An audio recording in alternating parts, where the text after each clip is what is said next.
Yamraj my Yamraj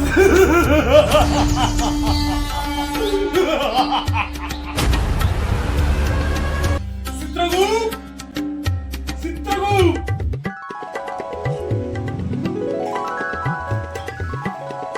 উত্তম অতি উত্তম চিত্ৰগুপ্ত প্ৰভু প্ৰভু প্ৰভু আজ্ঞা প্ৰভু আজ্ঞা তুমি দেখিছো আজিকালি কামত বৰ পাল মাৰা হৈছা নহয় ঐ প্ৰভু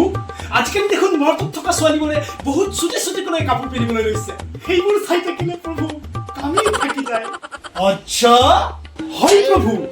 চিত্ৰগুপ্ত এতিয়া মৰতত ঘূৰ কৰিৰ কাৰ চলি আছে কেইদিনমান পাছত গাত একেবাৰেই কাপোৰ নথকা হ'ব তেতিয়া তোমাৰ কামবোৰ কোনে কৰিব ক্ষমা কৰিব প্ৰভু মই এতিয়াই কাম কৰি আছো আজি দিনৰ ভিতৰত কিমান জনৰ মৃত্যু আছে হিচাপ দিয়া মোক সোনকালে দিছো প্ৰভু যিটো বিয়াই নাপাতিলে এতিয়া ময়ো বৰলা হৈ থাকিব কি কৈছা আপোনাক কোৱা নাই প্ৰভু হিচাপ কৰি আছো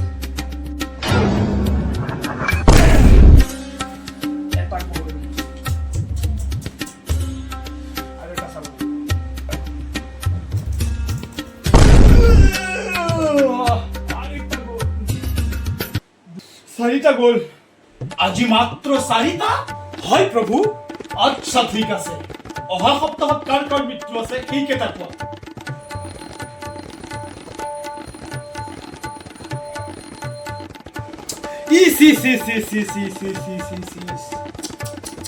মই এতিয়াই ফোন কৰিব লাগিব হেল্ল' হেল্ল' জ্যোতিষ দা আপোনাৰতো অহা সপ্তাহত মৃত্যু আছে আপোনাৰ অহা সপ্তাহত মৃত্যু আছে এটা কাম কৰক আপুনি মই এতিয়া কি কৰিম বাৰু এটা কাম কৰিব পৰা যায় যদি বছক এটা কিবা বিজনেছ কৰিব পৰা যায় আপোনাৰ আৰু 5 বছৰমান বঢ়াব পাৰিম হেৰি কৰক আপুনি মই স্কেনাৰ পঠাই দি আছো 5,000 টকা এটা পঠাই দিয়ক আপোনাৰ 5 বছৰমান মই এক্সটেণ্ড কৰি দিম হ'বনে আচ্ছা ঠিক আছে মানে কি হয় আপোনাৰ মৃত্যুটো মই চাব নোৱাৰো ঠিক আছে আপুনি পঠাই দিবা মই পঠাই দি আছো আপোনাক এতিয়া মোৰ মৰতত থকা বন্ধুবিলাকৰ যদি এনেকুৱা অৱস্থা হয় মৃত্যু আহি গ'লে কেনেকৈ হ'ব হেল্ল' হেল্ল' হেল্ল' ৰোলক দা হেৰি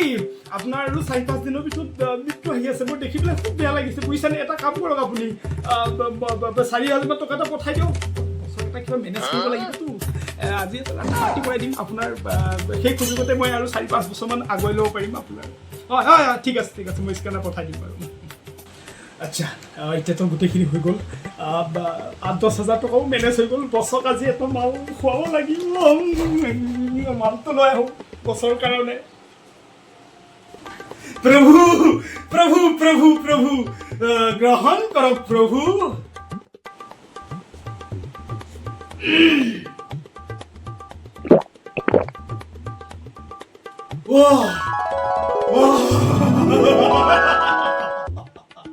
চিত্ৰগুপ্ত এয়া তুমি মোক আজি কি অমৃত খোৱালা অতি উত্তম প্ৰভু এয়া অমৃততকৈও ওপৰত প্ৰভু কলা কুকুৰ বুলি কয় মনত কি কলা কুকুৰ তাৰ মানে তই মোক কুকুৰৰ মুঠ খুৱাইছ আজি তোক চিত্ৰগুপ্ত